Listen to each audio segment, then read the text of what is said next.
The Farm Progress Show in the U.S. state of Iowa aims to connect farmers with agricultural companies. Attendees can climb aboard the latest technology and even test drive some of the products. It has been a challenging few years for farmers with low commodity prices amid various trade disputes. That, for now at least, has changed with commodity prices now approaching record highs. Tom Vilsack, the U.S. Secretary of Agriculture, is confident for the future. I think we are at an inflection point. We're at a tipping point where I think the brightest and best days for American agriculture are ahead of us. They're not behind us, they're ahead of us.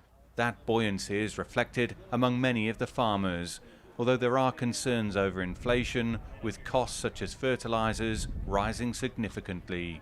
Knowing I have a good crop coming and the security of good prices in the future, really makes me optimistic for what's coming.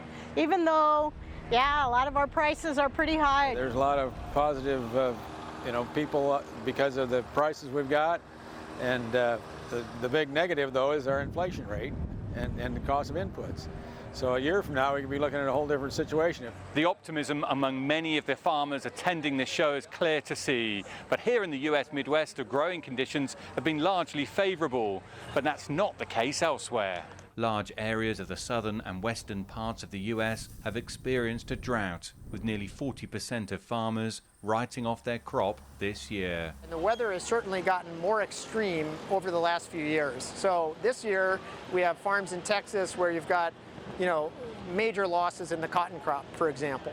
You have drought in Kansas has been particularly hard hit by drought. You've had more and more extreme weather interrupting and causing more volatility throughout the system. Extreme weather, conflict in Ukraine, damaged crops in South America, keeping grain stocks lower and commodity prices higher.